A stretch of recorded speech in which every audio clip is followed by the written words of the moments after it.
All right, guys, I got to be really real with you. So much time has passed between when I recorded the little intro for this and what I'm doing now. So much time has passed. So I felt like I needed to just disclose that because it's true. I have a backlog and I am working on it, but so much time has passed.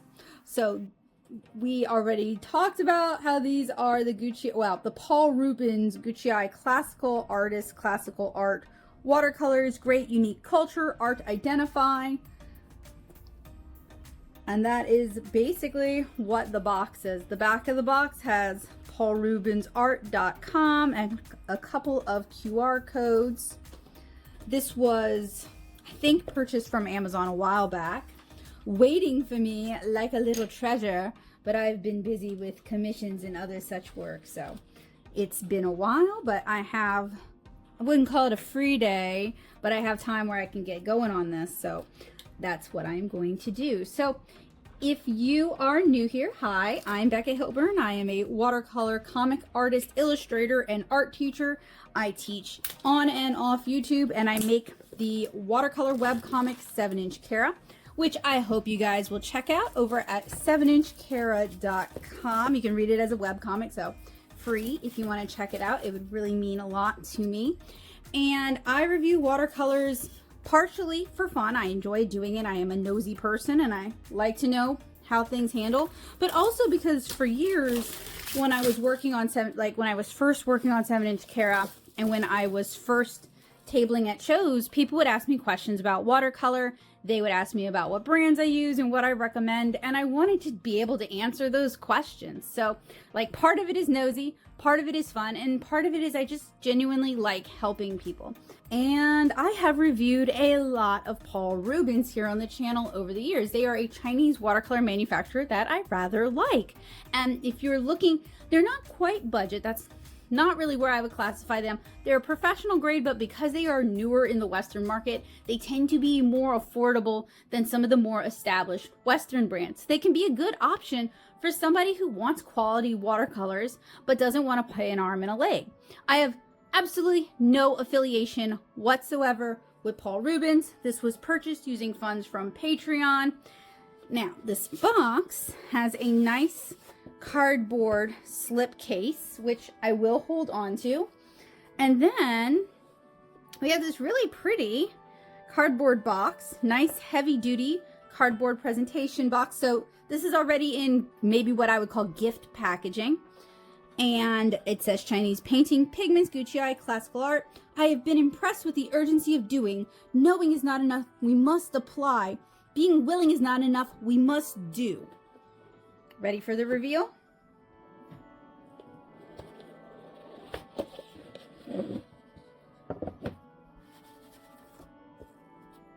So inside we have, I would not even necessarily call this a brochure.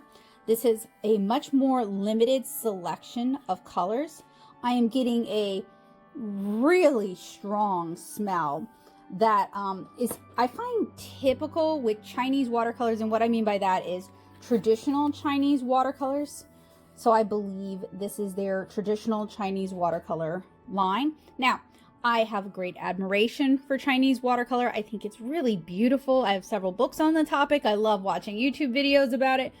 It's not a skill that I have, nor is it a skill that I can teach. So that is not the lens that I'm going to be looking at these today. I have reviewed Chinese, like traditional Chinese watercolors on the channel before, with the same caveats that I'm going to give you guys today. That's why I told you up front, I am a watercolor illustrator and comic artist.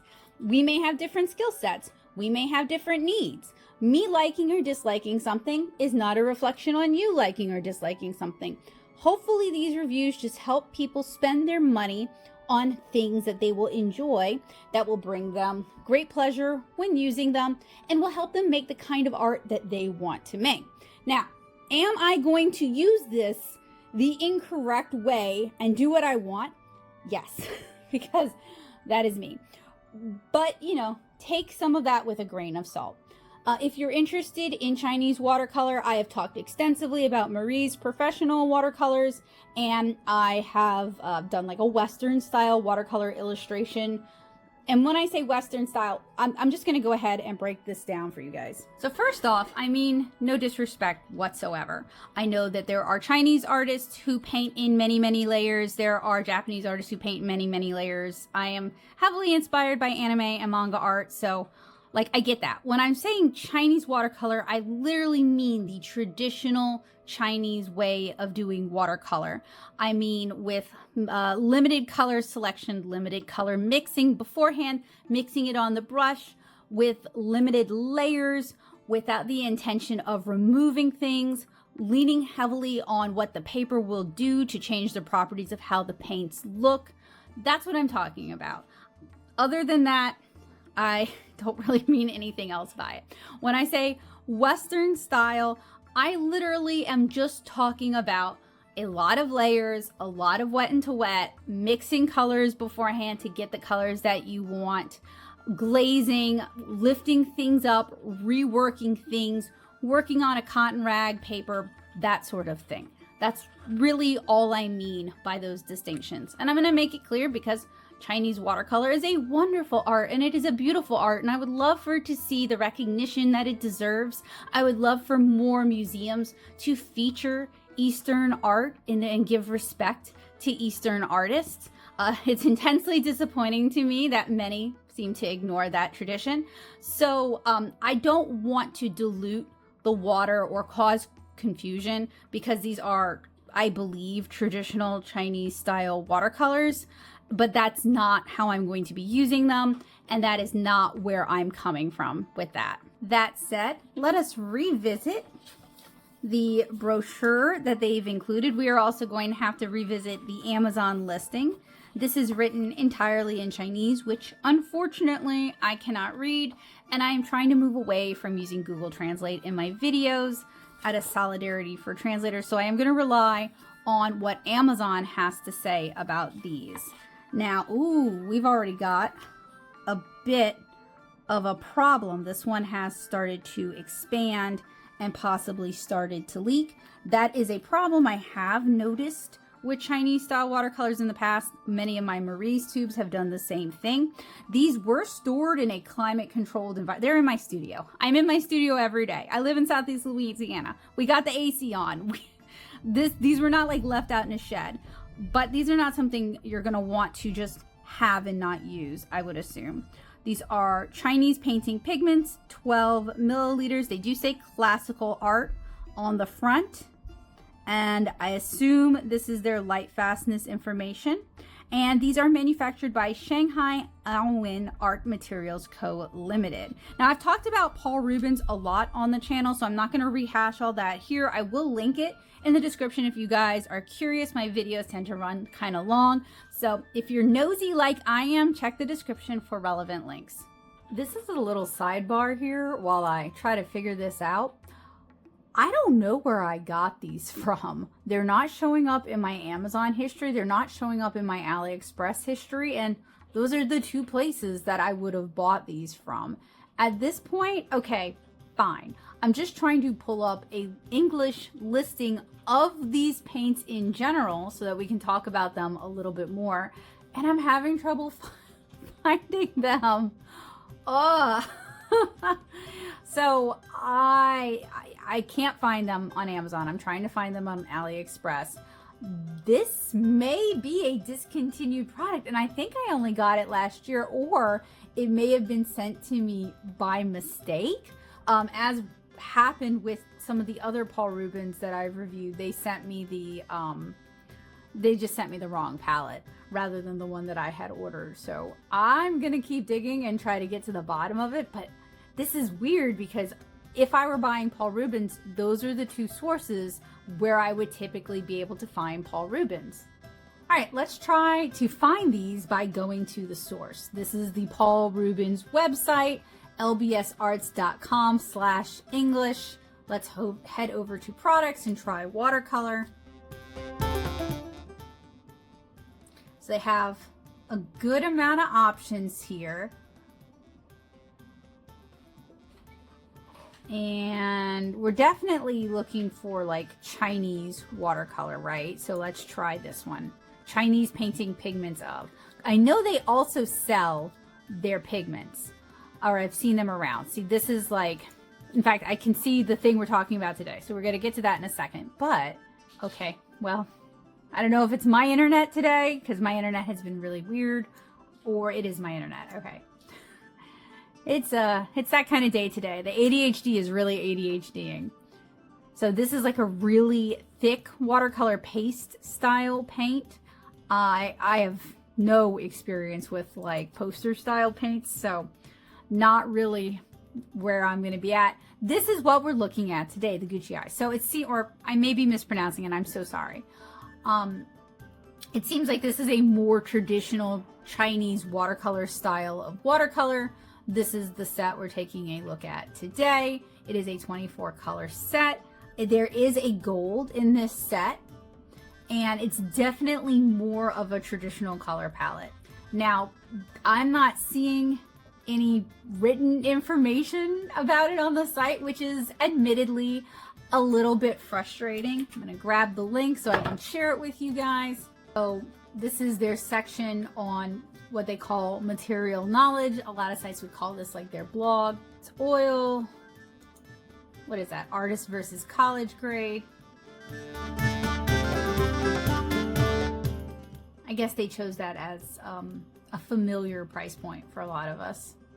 It's not really the information I was looking for. I was hoping I would see them comparing their two products against each other. I guess that's what I'm gonna have to do today. I guess I just signed myself up. So I'm gonna head back over to the desktop because we've got our work cut out for us today. Y'all want to know something else that adds to this mystery? So for a bunch of the Paul Rubens stuff that I got around Prime Day or I got on Black Friday, I went ahead and I kind of recorded the openings for those so I could put them away until I had time to kind of go through them. I don't have an opening for this set. Where did this come from? It just appeared in my studio one day. There's like no order history. There's no recording history. It just appeared. So I'm going to backtrack a little bit. I was going to go into swatching because I thought, as you guys saw, that I had an opening for this. I don't. So we have also something I want to comment on. Their packaging between several of their sets look very similar. Give me a second. I'll show you what I mean. Okay, so these are the tubes, the Gucci Classical Art tubes. It doesn't say tubes anywhere on the front, and it's got the two women. It's really the same image mirrored. Then you have the pans. These are like large Gucci style pans. That's what I thought I was opening today. That's why I sounded kind of miffed as I got into it, because it wasn't what I was expecting. This is just one lady in a circle, classical artist, Gucci, but it doesn't say, yeah, I mean, it's a little messy and I apologize for that. This came from Amazon. It has all of the American, like the warning labels and stuff on it. This, I know what this is. Where did the art supply gods just decide to leave something for? They take things, they don't leave things. So I don't know where this came from. Not from AliExpress and not from Amazon. I don't know. I don't know how much it costs, which is unusual for me because you guys know I like to provide the cost. I don't know where you guys can find this. I am going to review it because I am sure people are interested in these paints, but like, I'm gonna have to do some more digging to see if I can find this and get a price for you guys, but I have no provenance for these watercolors, which is, in most of the time I do a lot of what I do either at David's or online, and I know where it came from. It's weird that I don't know where this came from. I'm freaking myself out here. We got a bit of a mystery, maybe. We've got Q tubular bells, I guess. So I know I basically preach that consistency is key for art supply reviews around here. I'm gonna kind of be a little bit of a hypocrite. We're gonna do things a little bit differently, but not too differently. We are going to swatch on the Paul Rubens cotton rag paper rather than the Blick Studio paper. Often when I'm doing Paul Rubens stuff, I will use Paul Rubens paper. I assume this is the best fit, right? We want to give our watercolors the best chance possible. We want them to impress us. I am also going to use, I have some Ripe Xuan Chinese watercolor paper, and I'm also going to swatch it on this. I feel like that is going to be the fairest situation. Now, swatch, not proficient in Chinese watercolor. I'm not ready to try that skill out on the internet, right? So we're just going to swatch it today. So I'm looking forward to getting into these. I also plan on doing, so now that I still don't know where these came from, but this is what I'm going to do. We're going to swatch them from wet. We're going to see if we can get them to set up in half pans, because that's my preferred way of working. I know some folks like to work straight from the tubes. I get that. Not all of us do. That is not really the best way to work. Well, let me backtrack. And working from dried paint is not generally the best way to work with Chinese watercolors. It's really meant to be a more immediate thing, and it's really meant to be kind of mixed fresh each time. So me setting it in half pans, I acknowledge that is not really what's best for these watercolors, but that's how I like to work. And I also want to compare these against the Paul Rubens G4 tubes. So if they reactivate well from dried half pans, I'll do a head-to-head comparison like that. If they do not, I'm not really going to hold it against these paints, because again, that's not really what they're designed to do. And I will compare them, these fresh and those from half pans, because Western style watercolors are more designed to be reactivated from dry.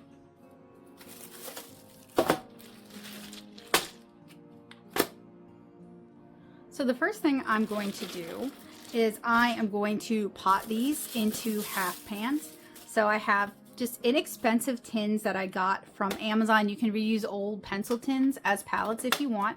I have some bulk half pans, and I have some pre-cut 3M magnets. This system works really well, and it allows me to kind of, as I'm working through these things, kind of keep them separate, and then I can mix them all together later on if I want to. Here are our paints. I'm gonna go through this one more time because I don't know, this seems to be almost a rarity. And I don't think I'm going to do a full fill because I'm really not sure how well these will reactivate. So these are in 12 milliliter tubes.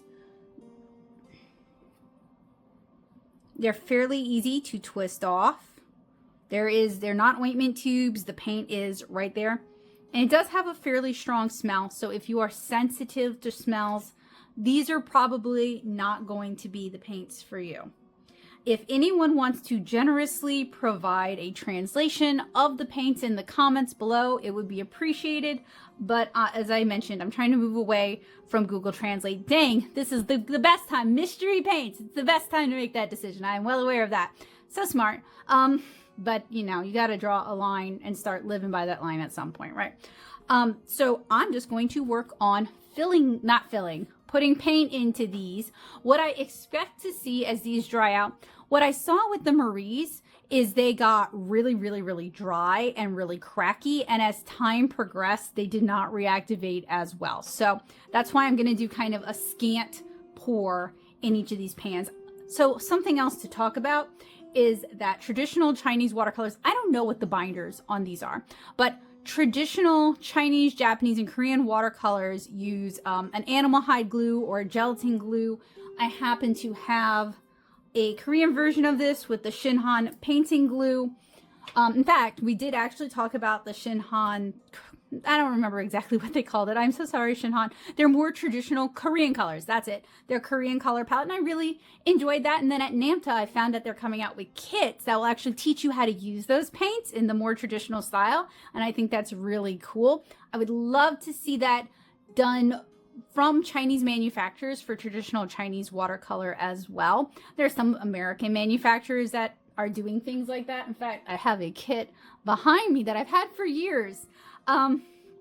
But I'd love to see it from like Paul Rubens or Marie's, for example. So, it's not like gum Arabic where it's hydrophilic necessarily and will absorb atmospheric moisture, although I would think glycerin would have hydrophilic properties.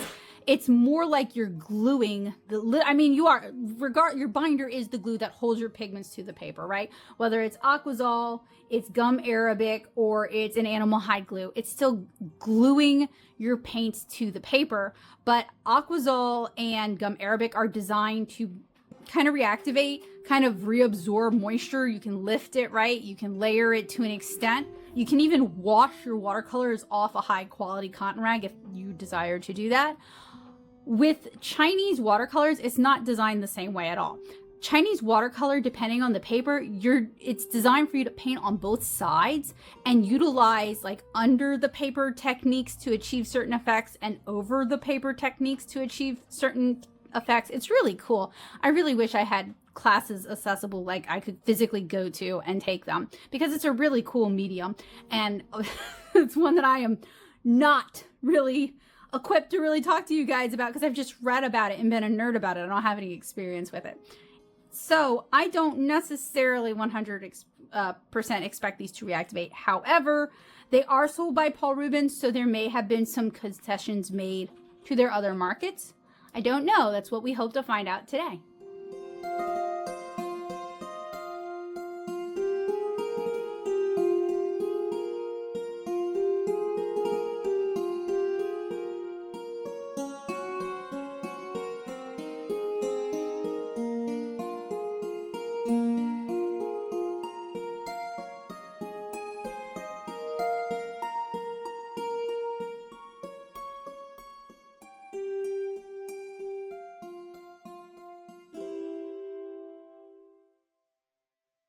One of the things I noticed while filling half pans is that these paints are stinky, and the first yellow ended up leaking liquid everywhere. In fact, it ended up kind of a disaster, as you guys will see.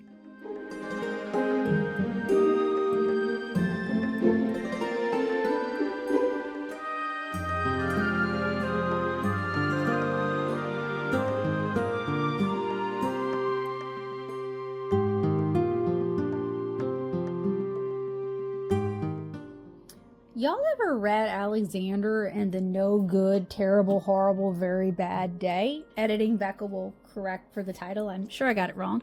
I used to really like that book as a kid who also has kind of a sour personality, some people would say. I don't know. I struggled with depression and anxiety as a kid. So, you know, make of that what you will. Anyway, my point is this set is just giving me Alexander and the No Good, Horrible, Terrible, Absolutely Horrific Bad Day, right?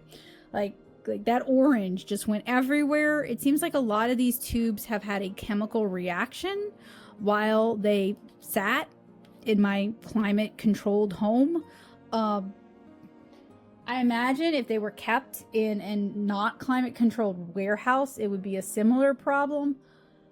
We're gonna persist, but like this is a little ridiculous, to be fair. I'm not gonna blame Paul Rubens necessarily. I don't even know where I got these paints from, so who knows. But like, can we acknowledge this is a ridiculous? You're free to laugh, please laugh, please derive some mirth from this, but like this is a little much, right? It's a little bit much. I'm just going to make conversation with you guys while I clean these up. And I'm going to grab a butcher's tray too, because I have a feeling more of these are going to leak. I review art supplies as a hobby. Like, I don't make a lot of money doing it. I basically make what I spend on art supplies and consumables, right? And I like reviewing art supplies. It's fun. I like trying out new things. I like painting field tests. Like, I enjoy doing it, and I hope that it's helpful for people. And like today, I wasn't feeling particularly well. It's a stormy day. I'm having a little bit of a minor Sjogren's flare up. My husband's not feeling well either because he just got his, it's to prevent lockjaw. When you step on rusty metal. That one starts with a T. I'm sure you guys will be able to. Anyway, he's not feeling well either. So it's just kind of like a bummer day. And I was like, okay, well, I will review some watercolors. I enjoy doing that, and that's fun for me.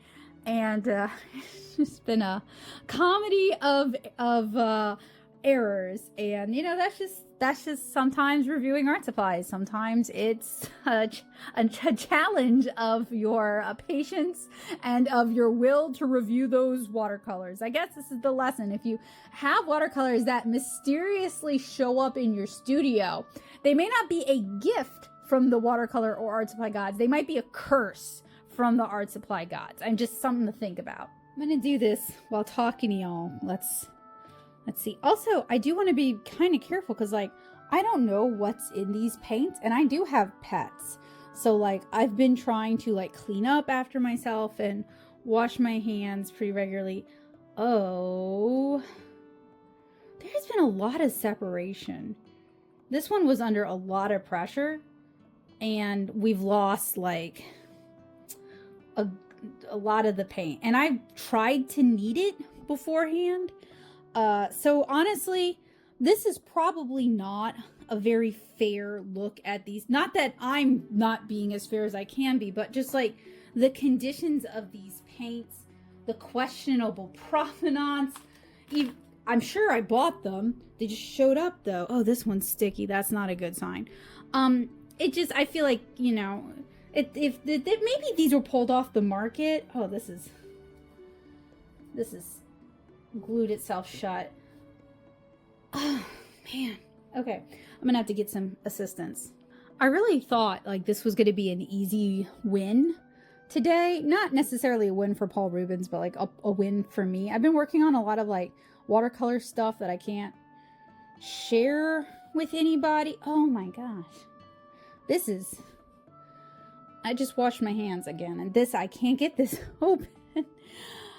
No, this is not an easy win. I'm gonna put that aside and come back to it later. This is a struggle bus. Wow.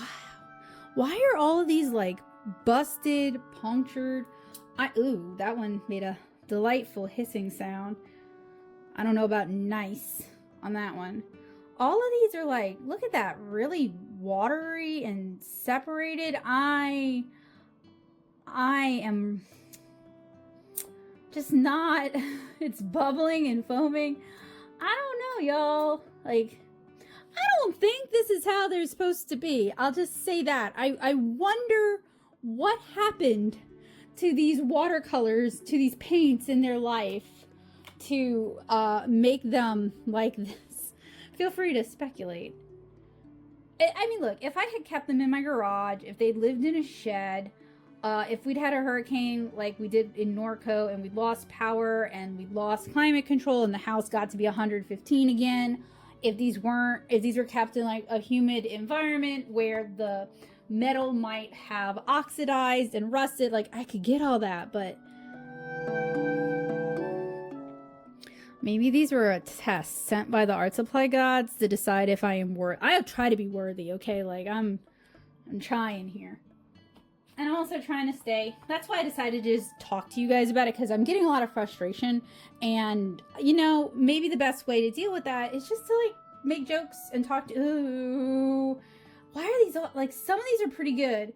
And then some of these are just liquid.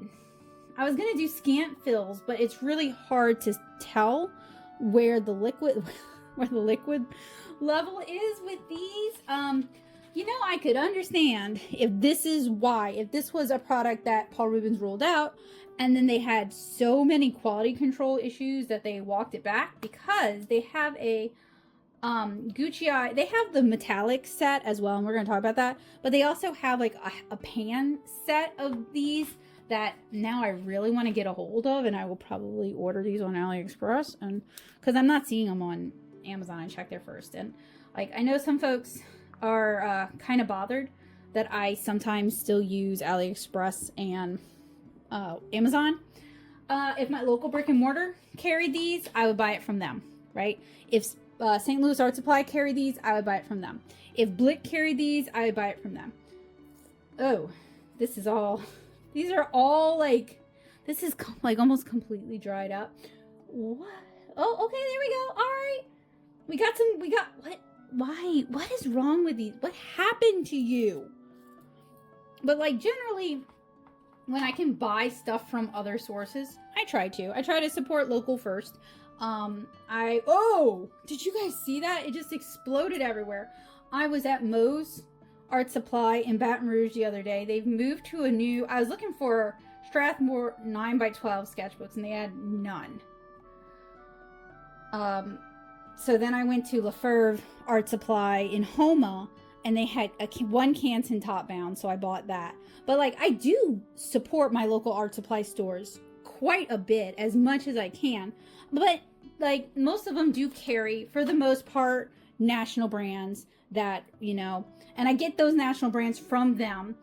But for like interesting, unusual, weird stuff, Chinese stuff that's just coming out on the market, a lot of Japanese stuff, Korean stuff, I have to turn to the internet for it. And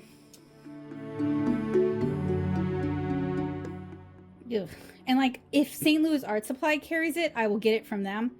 I have a lifetime ban on supporting jet pins, so I'm just never gonna buy from them ever. It doesn't matter what they carry. They know what they did. I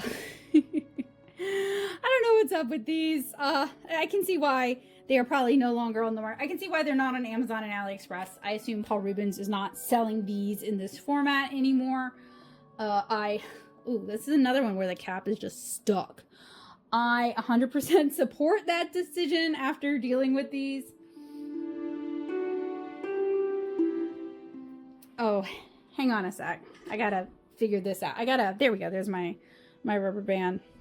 But like, I get some like wild comments sometimes. I'm not going to give any examples and I'm not going to direct quote anybody, or my intention is not to shame, but like, I think some people don't realize I buy pretty much everything I talk about on the channel out of pocket with funds from Patreon, or if it's sent to me, I try to disclose it at least at the start of the video, usually multiple times in case people are jumping around, and I disclose it in the description. Look, the glue, the binder dried all along there. So like, I'm just like a person with some disabilities who likes to review art supplies on the internet for fun. I don't like make a living doing this. I haven't become like famous doing this. This has not opened significant doors. It's just like a fun hobby that I enjoy, and it lets me put my art school education to use helping other people. I'm not like your enemy. No, I'm not out to get anybody. I'm not your favorite art manufacturer, art supply company, Temu. I'm not like out to destroy them. I am like hoping to hold art manufacturers and art sellers accountable for the products that they release. Because I think when you spend, there's just liquid. When you spend a good amount of money on art supplies, you should be pretty happy with what you're getting. And if you're choosing to go with budget art supplies, I do think there are really good budget options on the market. And I'd like to help you find them because I want everyone to make art. I want everyone to enjoy making art. I'd love there to be zero reason for people to use generative AI because I want them to feel empowered to use their own iterating skills, their own creativity, and their own imagination to create things. I would love to live in a creator and crafter society, you know, and like I realize that's probably unlikely, but it's even more unlikely if I never try, if I never do what I can do to make this, whatever. That's what we're getting today. Maybe this is a metallic. I cannot tell. It's a pretty color. All of these smell very strongly, by the way. Very fumey. So, you know, that's kind of where I'm, and very leaky too. This set may end up in the garbage after I'm done with this because I think it has become defective. I think it's spoiled or turned over. Like, I'm going to try to salvage what I can. But a lot of these, some of these colors are okay. Like this blue was fine. And then like some of them were under a lot of pressure.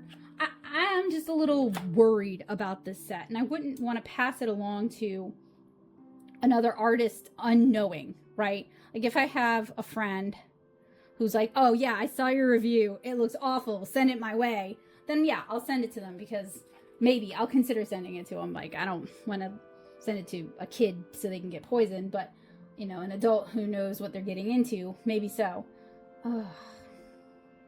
This is just water. Oh, Normally I can time lapse this part because it's pretty straightforward with most brands. Like either they're in ointment tubes and they're under a lot of pressure, or the cleanup of this is going to be a disaster, or they are fairly easy to decant. And what is wrong with this? Must be the indigo, and it definitely has separated. I'm trying to get, oh, bathroom jokes. I'm trying to get some solids in there at least, because it is really splattery and liquidy, and I'm sorry. Almost done. 2 more of this set.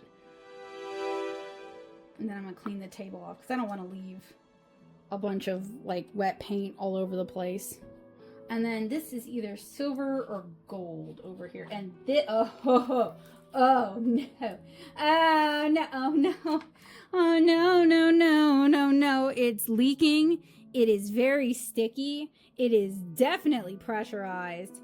Oh dear. How did I come by this set? We are all wondering where I got this from. It's a pearl gold. Oh dear. Oh no. Oh dear. I can't barely get any. Oh, y'all. Oh dear. Oh man. This is going to be an everything went wrong kind of review. I got to go wash my hands. I have sensory issues. I can't deal with this. Well, this is just an absolutely promising start. This is a great sign. I promise I am going to try not to just complain. I'm going to try to be funny and, you know, oh man. You know what, y'all? I don't think I can get this one open. It's a shame because it looks like it's like a really pretty Indian red or Venetian red, like a Pazuli red. Like I love those kind of colors.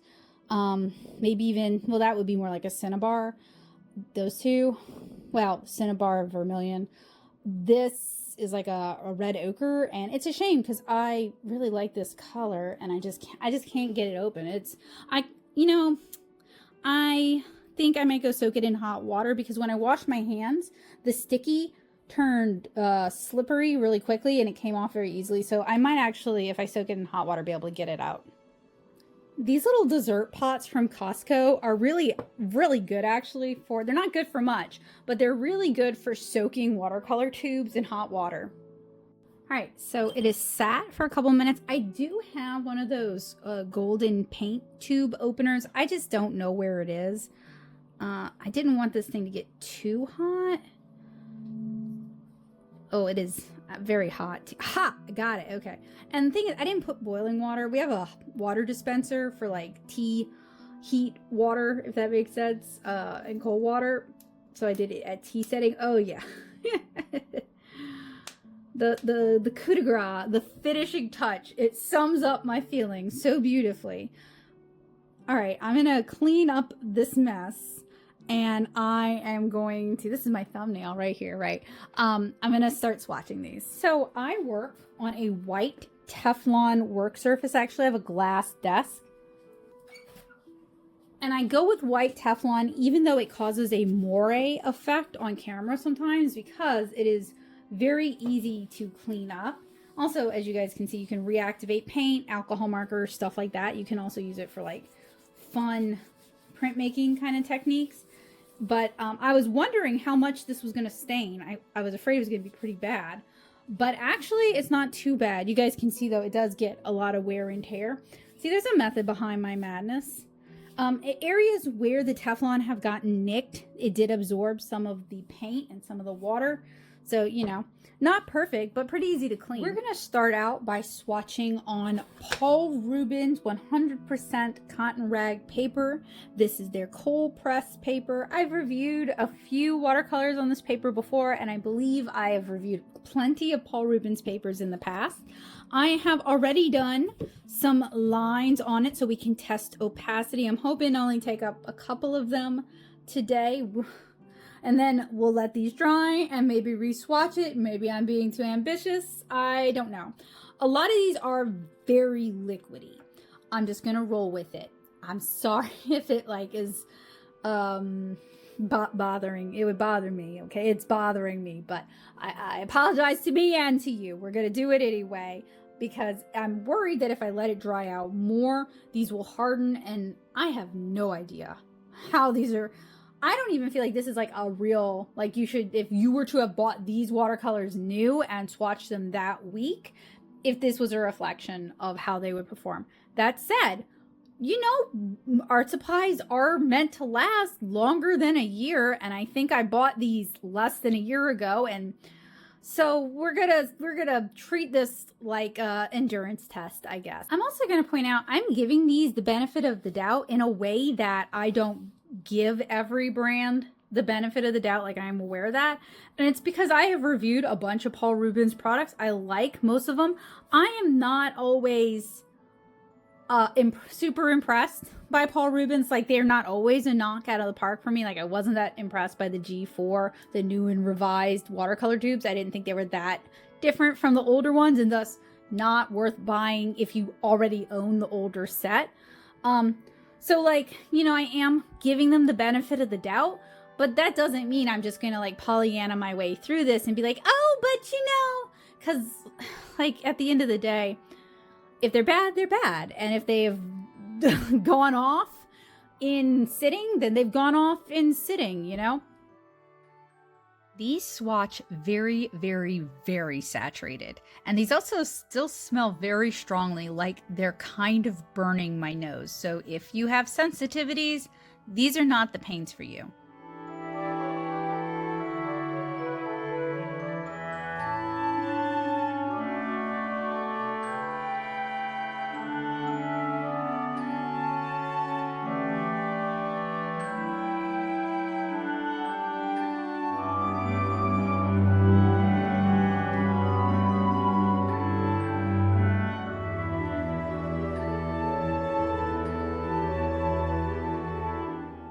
I like the idea behind this color palette.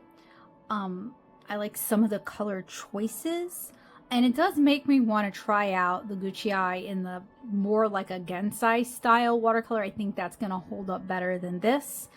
The smell is overwhelming. It is very stinky. So for me, that's already like a big no. I could see if I were working with these longer term, it would start to give me a migraine. And I'm really curious to see how these separate, like how these dry up and how they reactivate. So like, obviously the verdict is still out on these. And I mean, I don't even think this product is available anymore. So it'll be interesting to see how like the revised version of it holds up. I'm gonna let this dry, and then we're gonna switch over to the Xuan paper. Well, it's a very humid day out today, so these may take a really long time. It's already been like 10-20 minutes. So what I'm going to do is I'm just going to go ahead and move them to the side, and we'll revisit them later. So being the very cool person that I am, I decided I wanted to try out a Chinese watercolor felt. So the way this works is you put the felt down, and this is literally just a big piece of felt. I guess I could have just gone to the craft store and bought a big piece of felt, because that's what this is. There's nothing, no liner on it, nothing special about it, right? And the reason we're doing this is because Chinese watercolor is typically not stretched or secured. So I'm going to grab my Xuan paper, and I also have a couple of Chinese watercolor weights. I use these all the time. These things are really handy.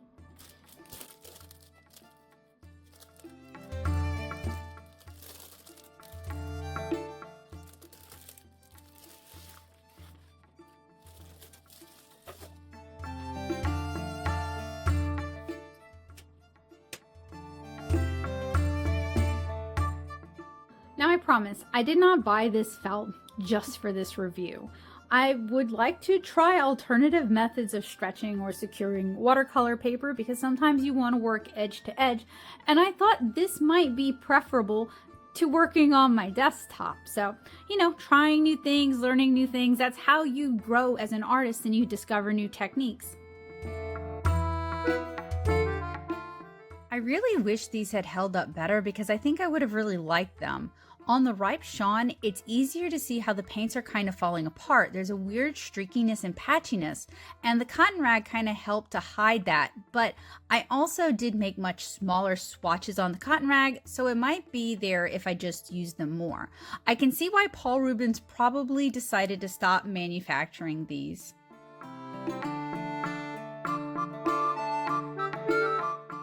Okay, y'all, I am kind of at a standstill. First of all, these have been drying for a while. I'm not sure if that's dry or not. I think it is technically dry, but it's one of the really liquidy colors, so this is probably the shiny binder rather than water. These smell... These are so stinky. They smell very strongly even after they've dried. I mean, to be fair, the paints are open. I know I'm harping on this a lot. I think because the longer I have these open, the more overwhelming the smell is. And some of you guys have told me in the past that you appreciate when I point out that markers are stinky or paints are stinky. So this is really just for people with sensory stuff, you know, informed consent, that kind of thing. So where I'm at right now, I just ordered the other version of this. I think I ordered the 36 color set. Some vendors are sold out. I ordered the revised version of this from AliExpress. That's going to come in about a week and some change. So what I think I'm going to do is I think I'm going to let these dry. Maybe we'll try to reactivate them after they've dried. I will see how they dry, right? I'll check in with you guys. That'll let you guys know what I decide.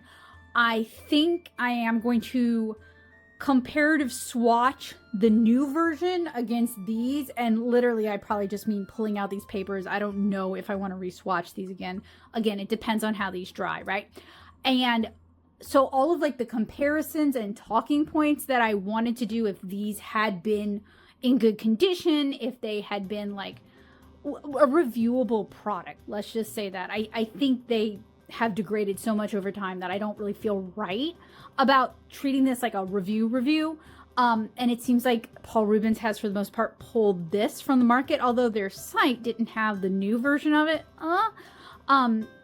So what I'm going to do is instead do all the comparisons and the talking points with the revised version rather than doing it with this version. I just feel like that's fair and the most informative for people who might actually be interested in these. So what that's going to mean is this is going to be its own video with that comparison, and then when the new ones come in, that is going to get its own video. So I'm going to make more work for myself, basically. So I will see you guys when the revised version of these come in.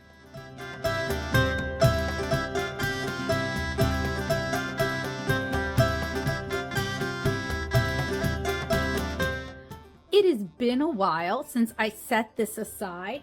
I had to wait for this to come in, but this has finally arrived from AliExpress. Since my table is already pretty busy, I'll try to open it off to the side. Oh my gosh, this does not want to be easily opened.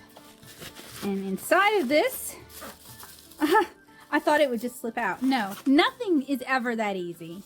Really had to fight with this one. All right, so I'm still really having to fight it. They use so much bubble wrap on this. Whew, okay, all right. So inside that package was this. These two look very similar, but not identical, which is a good thing. This says Gucai on the bottom. And I believe these are the revised version of this. So now that I have both palettes, I want to be able to compare them. So what I'm going to need to do is I'm going to need to re-swatch these from tube watercolors to see how well they activate. And then I am going to do comparison swatches, probably on a cotton rag, but possibly on the Ripe Xuan paper.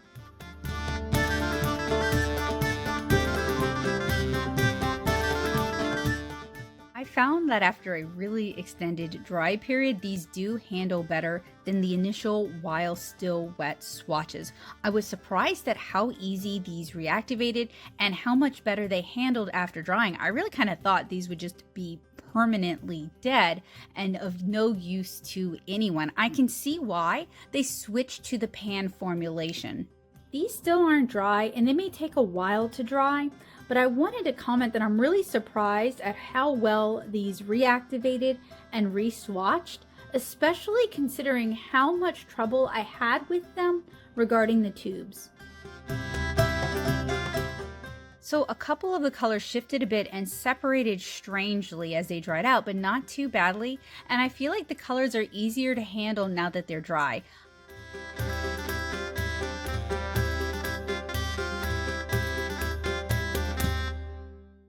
The color selection seems slightly different from the pan set. The 24 color set is very blue heavy, green light, and the 24 color set includes a white, as the 36 color set includes an off-white instead. The reconstituted tubes get kind of soupy, just like the half pans do, and they still definitely have a smell, although it's not as bad as when they were fresh, and it really makes me wonder what the binder is.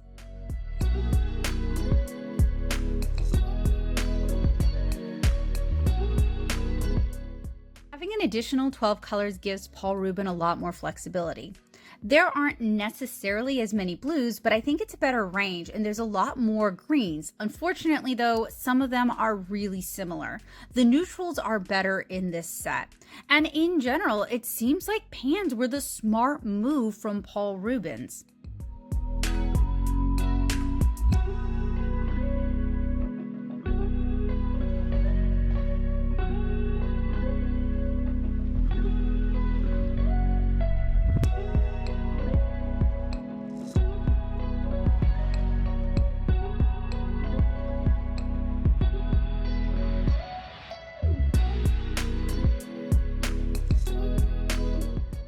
After having swatched both, it seems like the pans were a really smart move on Paul Rubens' part. Considering all the issues that the tubes gave me, I really cannot recommend this particular flavor of Paul Rubens in this particular format. If you already have these tubes, all is not lost. You can pan them and they seem to reactivate better after a couple of weeks of drying out. If you're interested in learning more about the alternative, make sure you check out my full review of the Gucai pans that will be coming out sometime soonish in the future. If you're not already subscribed, make sure you're subscribed and hit that bell notification so that YouTube will let you know when I have another Paul Rubens review out. Thank you guys so much for watching. I'm a little bit sorry that this didn't quite pan out the way that I had hoped, but that's okay. We're going to be able to make a pivot, and I still thought you guys would find this interesting. Have a wonderful day, guys. Bye.